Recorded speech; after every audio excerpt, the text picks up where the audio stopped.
توبہ جو ہوئی حضرت آدم کی، اس کو ہم کس طرح 40 اور ان دنوں میں ہم حص کر سکتے ہیں اور اس سے سبق لے کے اس ایام میں استفادہ کر سکتے ہیں۔ آدم علیہ السلام نے جبرائیل کو کہا یا اخی، اے میرے بھائی جبرائیل، یہ جو پانچواں ہے جو حسین ہے، یہ کون ہے کہ جس کی وجہ سے ینکسر قلبی، جس کی وجہ سے میرے قلب میں ایک طوفان، ایک ولولہ ایجاد ہوا ہے، تلاطم ایجاد ہوا ہے اور میری آنکھوں سے آنسو نکل پہ۔ یہاں پر جبرائیل علیہ السلام جواب دیتے ہیں کہ ولدک، تیرا بیٹا ہے یہ حسین، ھذا یصاب من مصیبت تظہر عندها المصائب، پھر اس کے ساتھ مصائب پیش آئیں گے۔ پھر فرمایا یا اخی وما یہ مصائب کیا ہیں؟ جبرائیل نے فرمایا یقتل عطشانا، حسین پیاسے مارے، تیرا بیٹا پیاسا مارا جائے گا، غریبا وحیدا فریدا، تنہا مارا جائے گا، تک و تنہا ہوگا، لیس لہ ناصر، اس کا کوئی ناصر نہیں ہوگا، ولا معین ولا تراہ یا آدم وہو یقول، پھر وہ کہے گا حسین علیہ السلام کا وا عطشا وا قلت ناصرا۔ یہ روایات کے الفاظ ہیں۔ امام حسین علیہ السلام کا جو قصہ ہے وہ ایک ایسا قصہ نہیں جو 61 ہجری میں پیش آیا ہے، نہیں، یہ وہ قصہ ہے جس کی طرف تمام انبیاء کو توجہ دلائی گئی، اور یہ توجہ انبیاء علیہ السلام کو نجات دیتی ہے، جو طول تاریخ میں جاری اور ساری ہے۔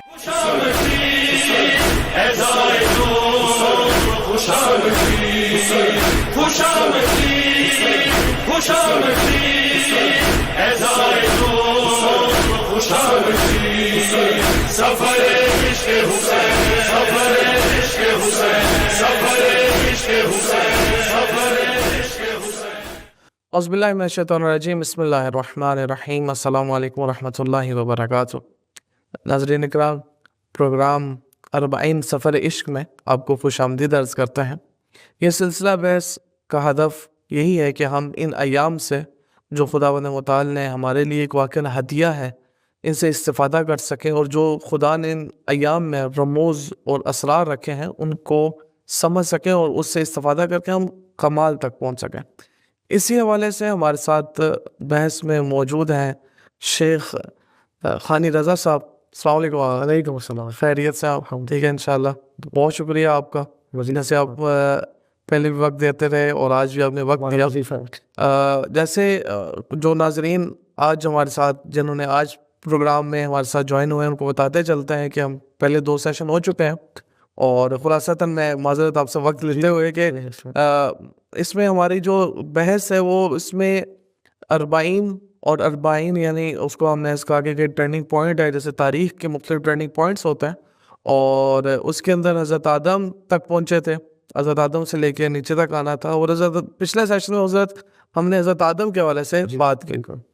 میں چاہوں گا آغا صاحب، حضرت آدم کا قصہ آپ نے بہت بحسن انداز سے قرآن کی روایات کی روشنی میں کھولا اور بہت خوبصورت انداز سے بیان کیا۔ میں اس میں جو میرے لیے واقعہ جالب تھا نکتہ وہ یہی تھا کہ حضرت آدم کا جو واقعہ ہے اور وہ جو قصہ ہے اور جو خلقت ہے، وہ صرف ایک خود شخص آدم نہیں بلکہ تمام انسانیت، ہماری سب کے لیے وہی قصہ ہے، اور ہم اپنی ذات کو ادھر رکھ کے دیکھیں، اور پھر اس میں اسماء الہی کی بات ہوئی۔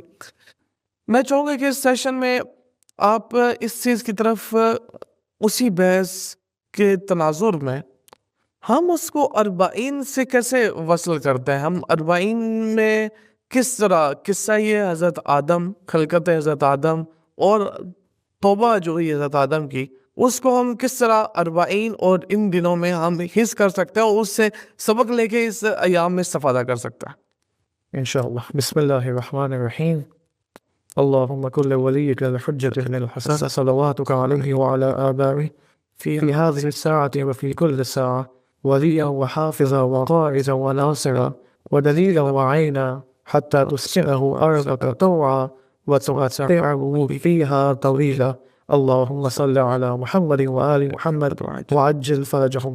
ہمیشہ کی طرح ہم حضرت آدم علیہ السلام کی خدمت میں اور خصوصاً حضرت زینب کبریٰ سلام اللہ علیہا کی خدمت میں کہ یہ ایام ان سے متعلق ہیں، ان دونوں ہستیوں کی خدمت میں اپنا سلام پیش کرتے ہیں اور ان سے اجازت چاہتے ہیں کہ اس پروگرام میں وارد ہو سکیں۔ دیکھیں، میں ابتداً ایک نقطہ یہاں پر بیان کرنا چاہوں گا۔ اگر ہم کربلا کو، امام حسین علیہ السلام کے قصے کو، امام حسین علیہ السلام اور ان کے خاندان پر جو مصائب ڈھائے گئے، اگر ان کو صرف احساساتی نگاہ سے دیکھیں گے، ایموشنل نگاہ سے فقط دیکھیں گے، تو یہ ہماری ہدایت کے لیے کافی نہیں ہوگا. اگرچہ اس کی اہمیت اپنی جگہ بڑی ہے, ایموشنز اور احساسات کی اہمیت اپنی جگہ بڑی ہے, لیکن ہوتا یہ ہے کہ اگر صرف ایموشنز اور احساسات انسان کے وجود پر حاکم ہو تو یہاں پر گمراہی کا چانس بہت ہے. لیکن اگر ان احساسات پر عقل اور عقلانیت کی حکومت ہو تو بوسٹر لگے گا. تو یہاں پر گمراہی کا چانس کم ہو جاتا ہے. یعنی انسان ایک عمق کے ساتھ ایک ان ڈیپتھ طریقے سے دین کو دیکھے گا, امام حسین علیہ السلام کے ماجرا کو اور قصے کو دیکھے گا. یہ بھی ہے نا کہ مثلا بعض لوگ فقط عقلانی بنیادوں پر دیکھتے ہیں اور نہ اس میں حصہ ہے, یہیں پر افراط و تفریط. ہاں, تو اگر ہم ان دونوں کا آپس میں مل کے ہو تو شاید زیادہ ہی. یہاں پر دیکھیں بعض لوگ ممکن ہے یہاں پر افراط و تفریط کا شکار ہو. ممکن ہے بعض کہنا یہ دین میں صرف عقل ہے, احساسات نہیں کہتا, یہ دین نہیں کہتا. بعض لوگ ممکن ہے کہیں گے صرف احساسات ہیں, ایموشنز ہیں, یہ بھی کافی نہیں ہے. دین کہتا ہے کہ عقل اور عقلانیت بھی لے کر آؤ اور اس کے آتا ہے اس کے سائے میں اپنے احساسات کو بھی برجستہ کرو. یہاں پر انسان کی ہدایت مکمل ہو سکتی ہے. لہٰذا اس نقطے کو ہمیں بہت ہی اپنے وجود کے اندر حاکم کرنے کی ضرورت ہے کہ دین کو ہم تھوڑا سا عمیق نگاہ سے دیکھیں. یہ ایک پوائنٹ آپ کی خدمت میں پیش کرنا تھا. دوسرا جو اہم نقطہ ہے وہ یہ ہے کہ انبیاء علیہ السلام کے آنے کا ہدف کیا تھا. انبیاء علیہ السلام کے آنے کا ہدف یہ تھا کہ وہ توحید جو عرش پر ہے وہ فرش پر آ جائے, وہ زمین پر آ جائے. توحید فقط آسمان کے اندر محدود نہیں رہ سکتی. اگر کوئی کہے کہ نہیں توحید فقط یہ ہے کہ میں یہ ثابت کر لوں کہ خدا ایک ہے اور دو نہیں ہے, تو اگرچہ یہ عقائد کے لحاظ سے یہ بحث ضروری ہے, لیکن آپ اسی ٹاپک کو اپنے ذہن سے باہر اس دنیا میں لے کر اپنے اعمال میں لے کے, یعنی توحید میرے وجود کا حصہ بن جائے, درست, میری جان کا حصہ بن جائے, درست, امامت میری جان میرے وجود کا حصہ بن جائے. انبیاء علیہ السلام کا ہدف یہی تھا کہ توحید کو آسمان سے زمین پر لے کر, جیسے ہم نے پچھلے سیشن میں بتایا کہ اسماء الہی کو ایکٹیو کرنا ہے, ہم انہی چیزوں کو ایکٹیو کرنا ہے. توحید ہے کہ انشاءاللہ اب ہم آج کے اس پروگرام میں میں چاہوں گا کہ ہم حضرت آدم علیہ السلام کے قصے میں تھوڑا سا ایک بریک لیتے ہیں, یہیں پر رکتے ہیں تاکہ ہم دیکھ سکیں کہ وہ توحید جو آدم علیہ السلام کے قصے میں موجود ہے یہ 40 میں کیسے محقق ہوگی, دوست امپلیمنٹ ہوگی. ہم اس کو دیکھنے کی کوشش کریں گے. لیکن میں ابتداءً ایک بہت ہی خوبصورت روایت آپ کی خدمت میں جہاں پر پیش کرنا چاہوں گا. وہ روایت کامل الزیارات صفحہ نمبر 67 میں آئی ہے. اس میں دیکھیں یہ روایت کیا ہے.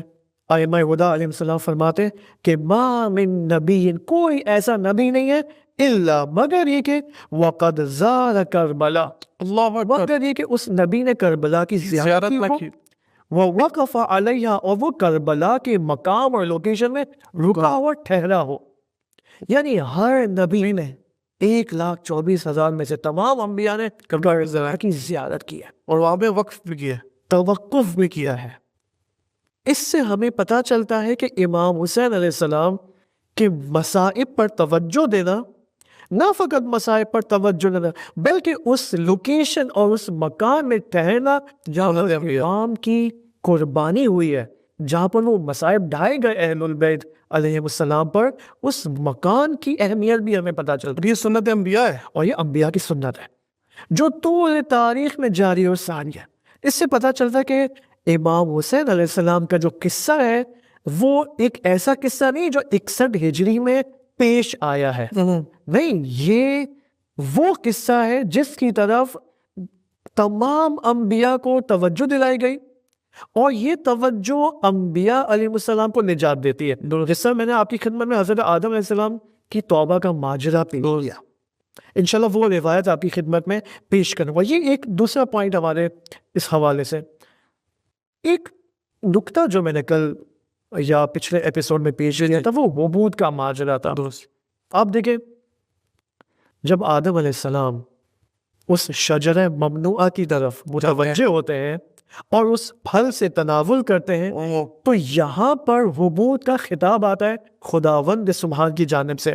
وہ حبوط کا جو خطاب ہے وہ یہ ہے. آپ دیکھیں سورہ بقرہ آیت نمبر 36 میں بسم اللہ الرحمن الرحیم قُلْنَا اهْبِطُوا، اور ہم نے کہا کہ تم حبوط کر جاؤ، تم سب حبوط کر جاؤ.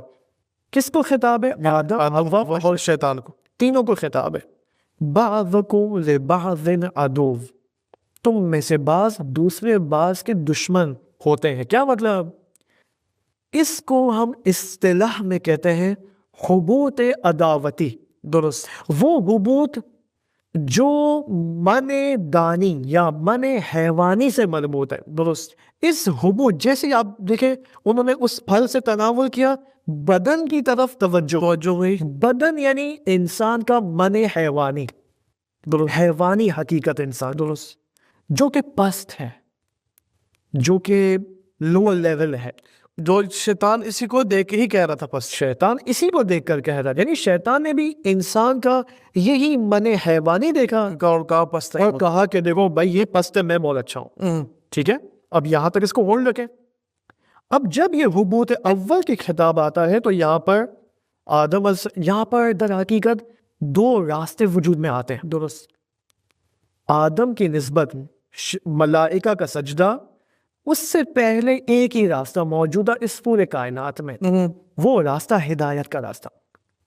لیکن جیسے ہی حبوط ہوا یہاں سے ایک اور راستہ وجود میں آیا، وہ کیا؟ عداوت اور گمراہی کا راستہ. یعنی اب بشر کے سامنے ہدایت بھی ہے اور عداوت وجود میں آ کہ انسان اختیاراً چوز کرے، انتخاب کرے کہ وہ سعادت اور ہدایت کی طرف جانا چاہتا ہے یا شقاوت اور گمراہی اور دشمنی اور عداوت کی طرف جانا چاہتا ہے. یہ اس کو ہم کہتے ہیں حبوط اول، پہلا خطاب حبوط کا. اس کے بعد آدم علیہ السلام توبہ کرتے ہیں اور اس توبہ کے نتیجے میں فَتَلَقَّى آدَمُ مِن رَبِّهِ كَلِمَاتٍ فَتَابَ عَلَيْهِ، کہ میں نے کہا تھا آپ کی خدمت میں، مفسرین فرماتے ہیں، علامہ طباطبائی رحمۃ اللہ علیہ فرماتے کہ وہ کلمات اہل البیت علیہ السلام خمسہ طیبہ کے کلمات ہیں کہ آپ دیکھیں روایات میں موجود ہے کہ میں آپ کی خدمت میں پیش کرتا ہوں کہ فَتَلَقَّى آدَمُ مِن رَبِّهِ كَلِمَاتٍ أَنَّهُ، یعنی آدم علیہ السلام نے رَأَى سَاقَ الْعَرْشِ، کلمات کیا ہے کہ آدم نے عرش کو دیکھا، وَأَسْمَاءَ النَّبِي وَالْأَئِمَّةِ عَلَيْهِمُ الصَّلَاةُ، اور نبی اور ائمہ کے اسماء دیکھے. فَلَقَّنَهُ جبرائیل، پھر جبرائیل علیہ السلام نے آدم کو تلقین کی اور کہا کہ اے آدم کہو یا حمید بحق محمد، یا عارف بحق علی، یا فاطر بحق فاطمہ، یا محسن بحق الحسن والحسین ومنک الاحسان. اللہ اکبر. یہ آدم علیہ السلام نے ان کلمات کو دیکھا، فتاب علیہ، یہاں پر ان کی توبہ محقق ہو جاتی ہے. جب توبہ محقق ہو جاتی ہے دوسرے حبوط کا خطاب آتا ہے. اس کے بعد توبہ کے بعد ہے، توبہ کے بعد ایک حبوط توبہ سے پہلے ہے. وہ حبوط کیا ہے؟ من حیوانی کی طرف نزول آنا، تنزل کرنا. ٹھیک ہے، آدم علیہ السلام شجرہ ممنوعہ سے پہلے کہاں پر تھے؟ اس من عالی میں تھے، اپنے حقیقی من میں تھے. درست. لیکن جیسے ہی شیطان کے وسوسے میں آئے تو من دو نیچے من حیوانی کی طرف تنزل کیا. یہاں پر حبوط اول کا خطاب آتا ہے کہ تم سب یہاں سے جنت سے نکل جاؤ. آدم علیہ السلام توبہ کرتے اور یہاں پر یہ توبہ باعث بنتا ہے کہ آدم اس من حیوانی سے دوبارہ من عالی کی طرف سفر کرنے کے لیے آمادہ ہو جاتے ہیں. درست. ٹھیک ہے، یہاں تک اس کو رکھیں. اب جب دوسرے حبوط کا خطاب آتا تو عجیب ہے. قُلْنَا اهْبِطُوا مِنْهَا جَمِيعًا، تم سب حبوط کرو جمیعاً. فَإِمَّا يَأْتِيَنَّكُم مِّنِّي هُدًى فَمَن تَبِعَ هُدَايَ فَلَا خَوْفٌ عَلَيْهِمْ وَلَا هُمْ يَحْزَنُونَ. خلاصہ میں آپ کو بتاتا ہوں، اس حبوط دوم کے بعد آدم علیہ السلام متوجہ ہوتے من عالی کی طرف. درست. کیا مطلب؟ اور یہیں سے در حقیقت وہ زمین پر آتے ہیں اور شریعت کا یہاں سے آغاز ہوتا ہے. یعنی شریعت کا آغاز کہاں سے ہوتا ہے؟ من عالی کی طرف توجہ کرنے سے. درست.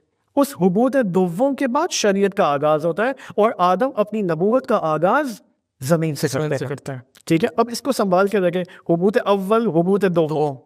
حبوط اول کیا؟ من حیوانی. درست. حبوط دوم کیا؟ من عالی. عالی. اپنے روحانی اور حقیقی من کی طرف توجہ کرنا. آئے 40 در حقیقت انسانوں کا، مؤمنین کا، بلکہ یوں کہو تمام انسانیت کا من حیوانی سے من عالی تک کا سفر. اللہ اکبر. 40 در حقیقت اجتماعی اور معاشرتی اور سوسائٹل توبہ کا نام ہے. سوسائٹل توبہ کا نام ہے. اچھا. اب آپ دیکھیں، ہم انسان جو کہ اپنی روٹین کے لائف میں مشغول ہے، کوئی 9 to 5 کی جاب میں مشغول ہے، کیسے؟ جو ہاؤس وائف ہے وہ گھر میں اپنے کاموں میں مشغول ہے. ٹھیک ہے، آپ فرض کریں ایک خاتون ہے، ہاؤس وائف ہے، اب اس کا ہسبینڈ جاب پہ گیا ہوا ہے، کام پہ بچے اسکول پہ گئے ہیں، اب یہ خاندار ہے، کیا کریں؟ یہ گھر کے اندر اب یہ مسلسل مسئلہ آپ دیکھیں، اگر اس کی ہدایت مکمل نہ ہو تو یہ آپ دیکھیں فار ایگزامپل اپنا ٹائم سوشل میڈیا پہ، انسٹاگرام پہ، ٹک ٹاک پر، اسنیپ چیٹ پر مشغول ہے ملا کر، ایسے یا مثلا پاکستانی ڈرامے دیکھ رہی ہے، ڈرامے، فلمیں اور گوسپنگ میں اور ان چیزوں میں مشغول ہے. وہ جو ہسبینڈ ہے وہ بھی بالآخر 9 to 5 کی جاب کر رہا ہے، اور ان دی اینڈ گھومنا پھرنا فیملی کے ساتھ بہت اچھی بات ہے، ہونا نہیں چاہیے.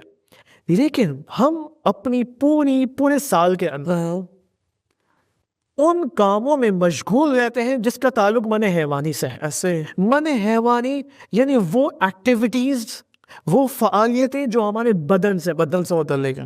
بدن میں کیا ہے؟ کھانا پینا ہے، شہوت ہے، پیسہ کمانا ہے، ایسے ہی ہے. یہ سب مثلا بہت اچھی گاڑی خریدنا ہے، اچھا موبائل، اچھا گھر، بچوں اچھے لباس. پلے اسٹیشن، گیمز وغیرہ سب کچھ ٹھیک ہے، یہ سب من بدنی ہے، انسان کا بدنی پہلو ہے. درست. ٹھیک ہے. البتہ دین کہتا ہے کہ تم انہی تمام فعالیتوں کو عبادت میں تبدیل کر سکتے ہو. اس کا ایک پروسیس ہے پورا. وہ یہ کہ اگر ہم انہی امور کے اندر جو کہ پورا سال مشغول ہیں، اگر ہم اس کو من الہی کا رنگ دے فصل دے دینا. من آگی کا رنگ دے دیں تو یہی امور، یہی کھانا پینا، یہی موبائل، یہ عبادت میں تبدیل ہو سکتا ہے. یہ جاب، یہی جاب، یہ 9 to 5 جاب عبادت میں تبدیل. کیوں؟ کیونکہ اگر یہ ہسبینڈ، یہ شوہر یہ نیت کرے کہ میں حلال روزی کمانا چاہ رہا ہوں، اللہ کا حکم ہے کہ میں حلال روزی کماؤں، اگر اس نیت سے جا کہ میں اللہ کے حکم کی اطاعت کروں، پورا ٹائم 9 to 5 اس کا عبادت میں تبدیل ہو جائے گا. لیکن عموماً چونکہ توجہ نہیں ہوتی ہے ہماری غفلتوں کی وجہ سے اور یہ ٹیکنالوجیکل لائف کی وجہ سے، اتنا انسان مشغول ہو چکا ہے من حیوانی کے اندر. یہاں پر 40 اور عاشورہ کا پیغام یہاں پر یہ ہے کہ تم آؤ 10 دن، 2 مہینہ 10 دن مجالس امام حسین علیہ السلام میں شرکت کرو، گریہ کرو، خود کو اور اس گریے کے ذریعے من حیوانی سے من عالی کی طرف جاؤ. اللہ اکبر. مجھے یہاں پر ایک قول یاد آ جاتا ہے ہمارے اساتذہ کا، جو آیت اللہ قاضی طباطبائی رحمۃ اللہ علیہ سے قول نقل کرتے ہیں. آیت اللہ قاضی طباطبائی رحمۃ اللہ علیہ فرماتے کہ انسان کی زندگی میں 2 ایسے مواقع ہیں، 2 ایسے ٹائمز ہیں، 2 ایسے اوقات ہیں کہ جس میں انسان، اب میں اینڈ نہیں بتاتا ہوں، پہلے میں 2 اوقات آپ کو بتاتا ہوں. وہ کیا کہ اگر انسان، جب بھی انسان قرآن کی تلاوت میں مشغول رہے اور مصائب امام حسین علیہ السلام کی طرف توجہ کرے، تو یہ وہ 2 موقع ہیں جس کے نتیجے میں انسان کے لیے عالم غیب اور عالم برزخ کے مشاہدات اور مکاشفات کھل جاتے ہیں. اللہ ان 2 وقت میں، ان 2 وقتوں میں، ان 2 موقعوں میں، قرآن کی تلاوت، مصائب امام حسین علیہ السلام. یعنی یہ 2 وقت ہیں جس میں انسان من حیوانی سے نکل سکتا ہے اور من عالی کی طرف سفر کر سکتا ہے. 40 اسی کا نام ہے. بعض اساتذہ فرماتے ہیں کہ 40 معاشروں کی اور پوری، آپ دیکھیں 27 ملین سے زیادہ لوگ، بڑی تعداد ہے، بہت بڑی تعداد. یعنی یہ پورا انسانی قافلہ اور کاروان در حقیقت توبہ میں مشغول ہے. جس طرح آپ دیکھیں توبہ آدم سے پہلے آدم علیہ السلام کہاں مشغول تھے؟ من حیوانی میں مشغول تھے، من انسانی الہی عالی میں مشغول تھے. لیکن اس کے بعد جب حبوط کا خطاب آیا، یعنی جب بدن کی طرف توجہ محقق ہو گئی شجر ممنوعہ سے تناول کے بعد، تو وہ من حیوانی کی طرف تنزل کر رہے تھے. توبہ باعث بنا، اور توبہ کے اندر بھی اہل البیت اور خصوصاً امام حسین علیہ السلام باعث بنتے کہ ان کی توبہ قبول ہوتی ہے، اور یہ نتیجہ دیتا ہے کہ آدم علیہ السلام من حیوانی سے نکلے واپس اور من عاقل کی طرف دوبارہ گامزن ہو جائے۔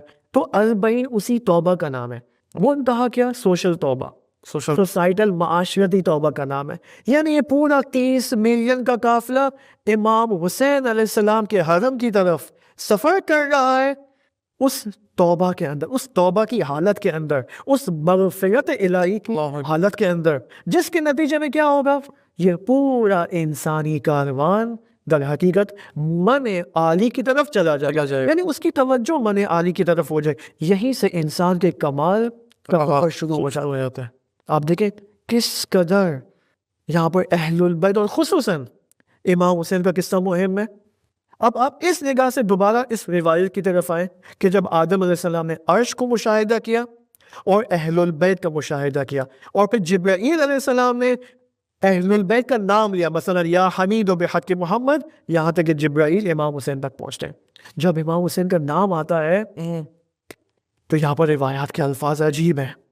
فلما ذکر الحسین، جب حسین کا ذکر آیا اور آدم نے حسین کا نام سنا، سالت دموعہ وانخشع قلبہ، تو آدم گریہ کرنے لگے، ان کا قلب انکساری میں آ گیا، خشوع و خضوع میں آ گیا، بے مصیبت، اس مصیبت کی وجہ سے۔ اس کے بعد دیکھیں آدم علیہ السلام نے جبرائیل کو کہا یا اخی، اے میرے بھائی جبرائیل، یہ جو پانچواں ہے جو حسین ہے، یہ کون ہے کہ جس کی وجہ سے ینکسر قلبی، میرے قلب میں، جس کی وجہ سے میرے قلب میں ایک طوفان، ایک ولولہ ایجاد ہوا ہے، تلاطم ایجاد ہوا ہے، اور میری آنکھوں سے آنسو نکل۔ پھر یہاں پر جبرائیل علیہ السلام جواب دیتے کہ ولدک، تیرا بیٹا ہے یہ حسین، ھذا یصاب من مصیبت تظہر عندها المصائب، فقا، پھر اس کے ساتھ مصائب پیش آئیں گے۔ پھر فرمایا یا اخی وما، یہ مصائب کیا ہے؟ جبرائیل نے فرمایا یقتل عطشانا، اللہ، حسین پیاسے مارے، تیرا بیٹا پیاسا مارا جائے گا، غریبا وحیدا فریدا، تنہا مارا جائے گا، تک و تنہا ہوگا، لیس لہ ناصر، اس کا کوئی ناصر نہیں ہوگا، ولا معین ولا تراہ یا آدم وہو یقول، پھر وہ کہے گا حسین علیہ السلام پہ وا عطشا وا قلت ناصرہ۔ یہ روایات کے الفاظ ہیں، یہ حسین علیہ السلام کے وجود دلائل، یہ آدم علیہ السلام کے زمین پر آنے سے پہلے ہو رہا ہے، یہ سب ان کو بتایا جا رہا ہے۔ حتی یحول العطش بینہ و بین السماء، اب یہ مفصل روایات ہیں۔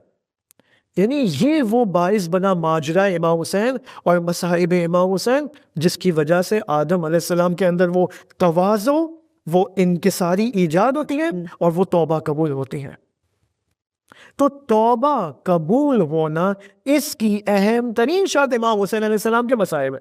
اللہ، یعنی اگر انسان جائے مجالس امام حسین علیہ السلام میں اور جب وہ گریہ کرے ان مسائل کو سننے کے بعد، اور وہ کہے استغفر اللہ ربی واتوب الیہ، یقیناً اس کی استغفار قبول، اس کی توبہ قبول ہوگی، اور اس کا ارتکاب، اس کا دوسرا، آپ جیسے آپ نے ذکر کیا کہ انسان من حیوانے سے نکل کر من جیلاہی یا من اولا کی طرف سفر کرتا ہے، عالی کی طرف، تو اس کا کچھ اسے انسان کو اروائی میں نظر بھی آتی ہے۔ ابھی میرے ذہن میں جیسے آپ ذکر کر رہے تھے تو ذہن میں چل رہی تھی، مثلا ہمارے ہاں ایک جیسے اپنے پروگرام میں ذکر کیا کہ انسان میں لامحدود ہے اور زمین کو محدود ہے، اس لیے آپس میں کلیش ہوتا ہے۔ اربعین کے سفر میں آپ دیکھا ہوگا ایک کھانا پڑا ہے، اتنا کھا رہا ہے، اس کو یہ نہیں پتا میں اگلے گھنٹے کے لیے، اس کو کوئی فکر نہیں ہے، یہ کیا ہے، من حیوانے سے نکلا ہے، اس کو مجھے بات کی فکر نہیں ہے کیا ملے گا آگے، کیا اچھا کھانا آیا، کم ہے، دوسرے کو دے دیا۔ اگر یہ من حیوانی کا یہ کام، نوازنا من حیوانی کا کام نہیں ہے، اپنے حق سے گزر جانا من حیوانی کا کام نہیں ہے، اپنے اوپر کسی نے کوئی بات کی ہے اس کو تحمل اور خاموشی سے اور اس کے ماتھے چومنا ہی من حیوانی کا کام نہیں ہے۔ انسان ناخود آگاہانہ، سب کانشیسلی، لاشعوری طور پر توبہ کا عمل انجام دے رہا ہے لیکن وہ توجہ نہیں ہے اس میں. اور واقعی اگر اسے توجہ اگر کے اس کی ساتھ نگاہ آ جائے اللہ کہ میری خدا مجھ سے واقعی توبہ کرا رہا ہے تو یہ انسان کہاں پہنچ جائے گا پھر. اس کے لیے مکاشفات ایجاد نہیں ہوں گے جس طرح ہمارے علماء کے لیے ہوئے تھے. ایک بات میں کہوں آپ کو, جب علماء فرماتے اگر آدم علیہ السلام چونکہ پہلے انسان ہے اور پہلے انسان کی خلقت ہو رہی ہے, اسٹرکچر بن رہا ہے, تو توبہ اگر کرے گا یہ انسان تو یہ من عالی کی طرف جا سکتا ہے. اگر آدم علیہ السلام توبہ نہیں کرتے تو وہ من حیوانی میں ہی رہ جاتے, درست رہ جاتے اس کے اندر. لیکن چونکہ انہوں نے توبہ کی خمسہ طیبہ کا اور امام حسین علیہ السلام سے توسل کے ذریعے ان کی توبہ قبول ہوتی ہے اور وہ اب من حیوانی سے نکل آتے ہیں. میں نے لہٰذا یہاں پر آپ دیکھیں 40 کے سفر کے اندر انسان ان امور میں آٹومیٹکلی مشغول ہو جاتا ہے جو من عالی کے احکام ہیں. درست محبت دوسروں سے انسان ایک عجیب قسم کی محبت دکھاتا ہے. میں نے آپ کو پچھلے پروگرام میں بینک مینیجر کی مثال دی, ایسے ہی اس کا سارا تکبر یہاں ختم ہو جاتا ہے. اگر ایک شوہر ایک ہسبینڈ پورا سال گھر میں بد اخلاقی دکھاتا ہے لیکن 40 میں اس کی وہ بد اخلاق ہے وہ خوش اخلاق ہو جاتا ہے. ایسے ہی ہے, ساری خدمت خود انجام دے رہا ہوں. کیوں؟ اس کی کیا وجہ ہے؟ اب آپ دیکھیں یہاں پر تربیت کی نقطہ یہاں پر ہے. اس کی وجہ یہ ہے کہ یہ شوہر یہ دیکھتا ہے 40 کے سفر میں کہ جتنے بھی مؤمنین ہیں یہ امام حسین کے ظاہر ہیں, یہ امام حسین کے شیعہ ہیں, شیعہ بھی ہیں اور ظاہر بھی ہیں. اگر اب یہی پرسپیکٹو گھر میں لے کے آئے کہ یہ جو میری وائف ہے یہ بھی ظاہر ہے, یہ ظاہر امام حسین ہے, یہ شیعہ علی ہے. اپنے معاشرے میں دیکھیں, اپنے خاندان میں دیکھیں, پھر آپ دیکھیں روابط میں کیسے تبدیلی آ جائے گی. محبت ہی محبت انسان کے. میں ہمیشہ ایک تشبیہ دیتا ہوں, مثال دیتا ہوں کہ ہمیں چاہیے کہ اپنے معاشروں کو, اپنی کمیونٹیز کو حرم بنا دے. اللہ اکبر. کس طرح انسان جب حرم جاتا ہے کربلا کے اندر, قم میں, مشہد میں, اس کا گناہ کرنے کا جی چاہتا ہے؟ نہیں. فرض کریں حرم کے اندر 3 جیسے 4 مثلا نامحرم میں گھوم رہی ہے, جا رہی ہے, مثلا زیارت کے لیے ہے, نامحرم ہے, لیکن کیا ہوتا ہے انسان کا وہ سوچتا ہے کہ نہیں یہاں پر مجھے گناہ نہیں کرنا چاہیے. یہی سوچ یہاں پر لے کے آئے انشاءاللہ بہت شان کی زندگی جنتی زندگی میں. ایسا ہی ہے. بہت شکریہ آپ کا, آپ نے وقت دیا اور واقعاً ایک نیا دروازہ کھولا اور ایک واقعاً ایک سٹیپ آگے بڑھے اور ایک نیا کہتے ہیں کہ موضوع اور ایک نئی مثلا واقعاً ایک سکون ملا قلب کو کہ مثلا واقعاً ایک فطری گفتگو ہے. اور واقعاً بہت شکریہ. اب ہمارے ناظرین کی طرف سے بھی آپ کا شکریہ کہ اور کیونکہ بہت اچھے پسند کیا جا رہا پروگرام کو اور کہا گیا ہے کہ شکریہ بھی ادا کریں. میں واقعاً اپنے ناظرین کی طرف سے, اپنے ٹیم کی طرف سے آپ کا ممنون ہوں, مشکور ہوں. انشاءاللہ ہم اگلی بحث میں بھی آگے چلتے ہیں کہ کس طرح ہم اس فرصت سے استفادہ کر سکیں. ناظرین اسی کے ساتھ ہمارے پروگرام کا وقت ختم ہوتا ہے. اگلے پروگرام تک کے لیے اجازت دیجیے. خدا حافظ.